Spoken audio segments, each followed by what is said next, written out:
दोस्तों, एक बार फिर आपका हमारे YouTube चैनल पर स्वागत है। ऊष्मागतिकी का हिंदी वर्जन का ये हमारा थर्ड लेक्चर है, जिसमें हम गतिज सिद्धांत के आधार पर गैस नियमों के बारे में जानकारी प्राप्त करेंगे। हम हमारे इस लेक्चर में बॉयल का नियम, चार्ल्स का नियम, गै-लुसाक का नियम, अवागाद्रो का नियम, डाल्टन का आंशिक दाब का नियम एवं ग्राहम के विसरण नियम के बारे में जानकारी प्राप्त करेंगे। तो सबसे पहले बॉयल का नियम। तो बॉयल का नियम क्या है? इस नियम के अनुसार एक नियत ताप पर किसी दी गई गैस के दाब एवं आयतन का गुणनफल सदैव नियत रहता है। तो गैसों के गतिज सिद्धांत से गैस का दाब P = 1/3 mn/v c² बार, जहां c² बार गैस के अणुओं का वर्ग माध्य वेग है। अब इस v को हम यहां पर ट्रांसफर कर देते हैं। सो PV = 1/3 mn c² बार, और बची हुई वैल्यू को अगर हम 2 से मल्टीप्लाई एंड 2 से डिवाइड करें तो PV = 2/3 into half m c² bar into n। यदि ताप का मान नियत हो तो अणुओं की औसत गतिज ऊर्जा का मान नियत रहता है, तथा एक दिए गए आयतन में गैस के अणुओं की संख्या नियत रहती है। तो यदि T नियत हो तो 1/2 m c² बार नियत होगा एवं n का मान किसी भी गैस के लिए निश्चित आयतन में नियत रहता है। अतः 1/2 m c² बार कांस्टेंट है, n भी कांस्टेंट है एंड 2/3 ऑलरेडी कांस्टेंट है। तो PV = नियतांक। तो PV बराबर नियतांक, यही बॉयल का नियम है। इसके अनुसार एक नियत ताप पर किसी गैस के दाब एवं आयतन का गुणनफल सदैव नियत रहता है। अतः दिए गए ताप T पर P तथा V का गुणनफल नियत रहेगा। अब सेकंड है चार्ल्स का नियम।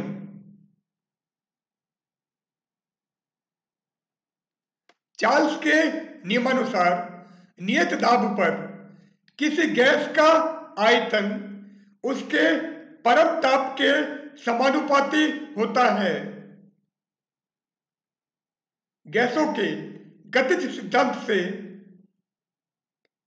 P = 1/3 mn/v c² बार, और यहां से अगर हम V की वैल्यू निकालें तो V क्या आएगा? V = 1/3 mn/p c² बार।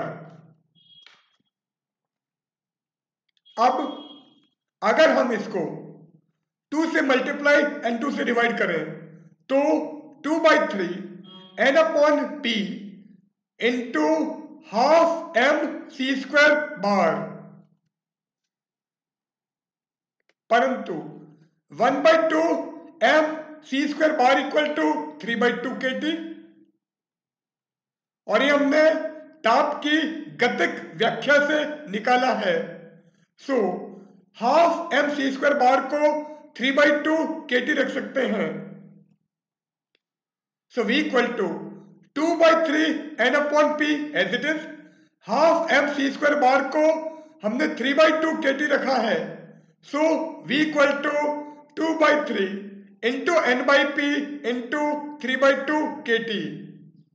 अब 3 से 3 एंड 2 से 2 कैंसिल हो जाएगा, so V equal to n/p KT। अब n नियतांक है, k नियतांक है। यदि p का मान नियत हो तो V is directly proportional to T। यदि P नियत हो, अर्थात यदि गैस का दाब नियत हो, तो V is directly proportional to T। और यही हमारा चार्ल्स का नियम है, यही चार्ल्स का नियम है।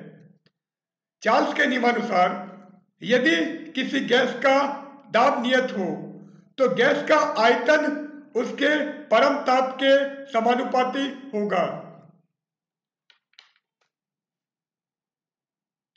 नेक्स्ट है गै-लुसाक का नियम। सो गै-लुसाक का नियम, इस नियमानुसार नियत आयतन पर किसी गैस का दाब उसके परम ताप के समानुपाती होता है। आदर्श गैस समीकरण से PV इक्वल टू RT, तथा यदि हम यहां से P का मान निकालें तो P equal to R/V into T। यदि आयतन नियत हो तो P is directly proportional to T, क्योंकि R गैस नियतांक है जिसका मान नियत रहता है। V गैस का आयतन है, यदि आयतन नियत हो तो P is directly proportional to T।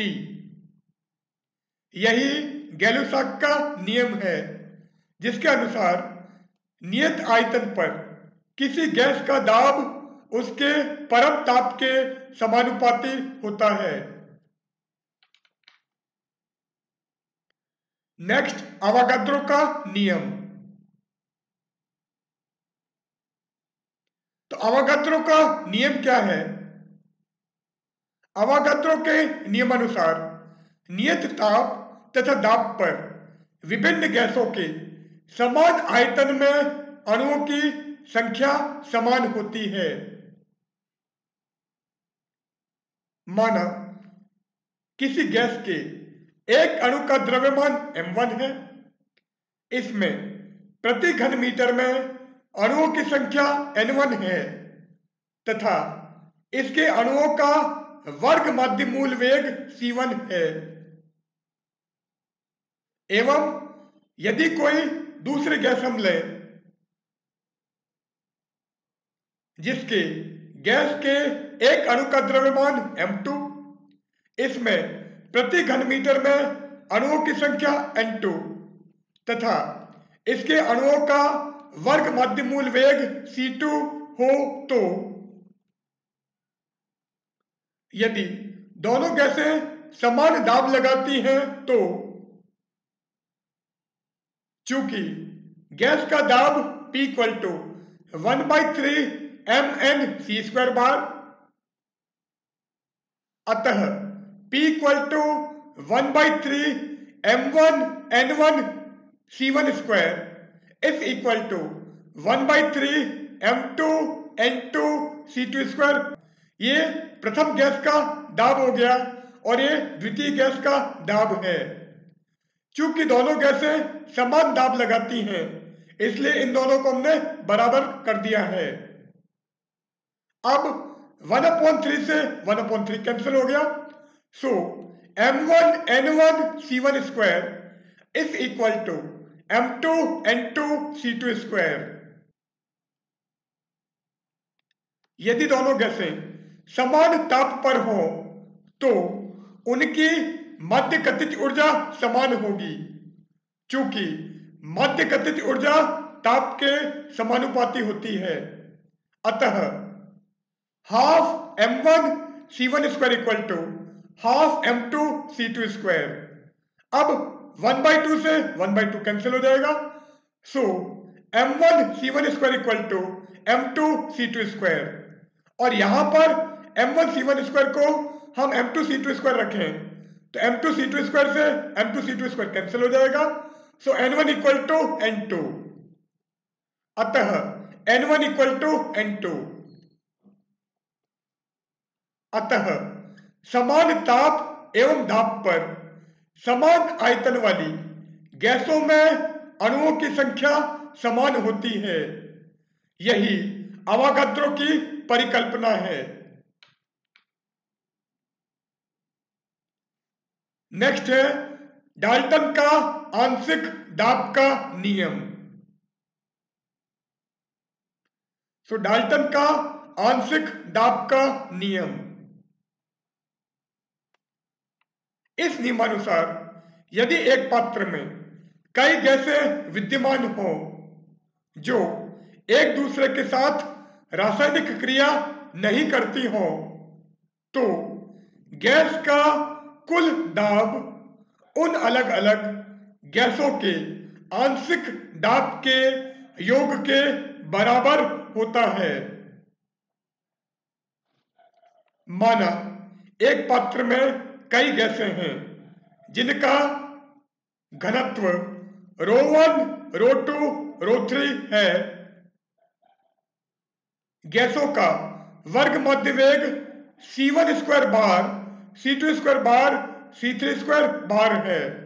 तो घनत्व ρ1, ρ2, ρ3, गैसों का वर्ग मध्य वेग c1 स्क्वायर बार, c2 स्क्वायर बार, c3 स्क्वायर बार है। तो अब यदि ये गैसें समान आयतन में मिश्रित होती हैं तो इनका परिणामी दाब P equal to 1/3 ρ1 c1 square bar plus 1/3 ρ2 c2 square bar plus 1/3 ρ3 c3 square bar plus and so on. तो ये हमारा प्रथम गैस का दाब, द्वितीय गैस का दाब, इसी प्रकार अन्य गैसों के दाब हैं। तो गैस का परिणामी दाब P ये होगा।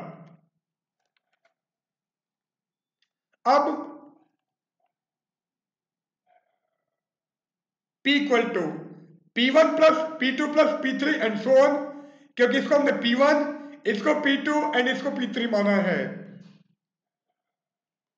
यहां P1, P2, P3 गैस के संपूर्ण आयतन में अलग अलग गैसों के दाब हैं। अतः गैस का परिणामी दाब उन गैसों के अलग अलग आंशिक दाबों के योग के बराबर होगा। यही डाल्टन का आंशिक दाब का नियम है।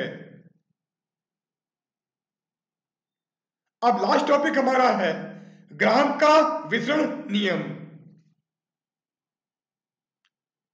तो ग्राहम का विसरण नियम, इसके अनुसार गैस के विसरण की दर उसके घनत्व के वर्गमूल के समानुपाती होती है। चूंकि P equal to 1/3 mn/v c square bar, से यहां से अगर हम PV निकालें तो PV क्या आएगा? PV equal to 1/3 mn c square bar, एवं यहां से c स्क्वायर बार का मान होगा 3PV/mn। चूंकि गैस का घनत्व ρ equal to mn/v, so c square बार इक्वल टू 3p/ρ, और c स्क्वायर बार का स्क्वायर रूट आ जाएगा डायरेक्टली प्रोपोर्शनल टू 1/√ρ। चूंकि c स्क्वायर बार का वर्गमूल CRMS होता है, अर्थात वर्ग मध्यमूल वेग होता है, इसलिए CRMS is directly proportional to 1/√ρ।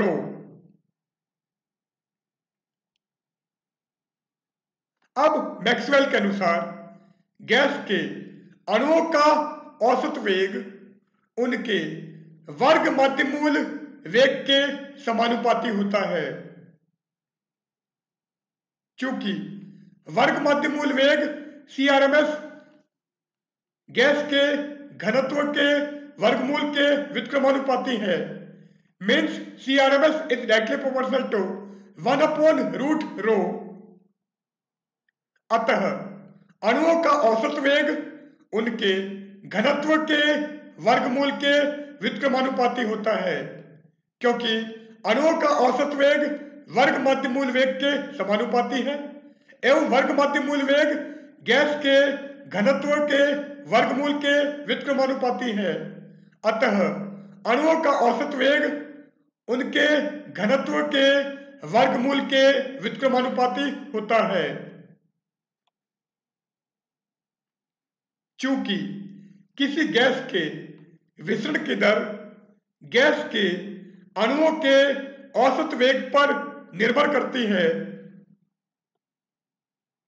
अतः किसी गैस के विसरण की दर उसके घनत्व के वर्गमूल के व्युत्क्रमानुपाती होती है। यही ग्राहम का विसरण नियम है। यहां पर हम आज का हमारा अध्याय समाप्त करते हैं। इसी प्रकार हम हिंदी माध्यम के विद्यार्थियों के लिए नए नए लेक्चर लेकर आते रहेंगे। अगर आपको हमारा लेक्चर पसंद आए तो आप प्लीज इसे शेयर सब्सक्राइब जरूर कीजिएगा। धन्यवाद।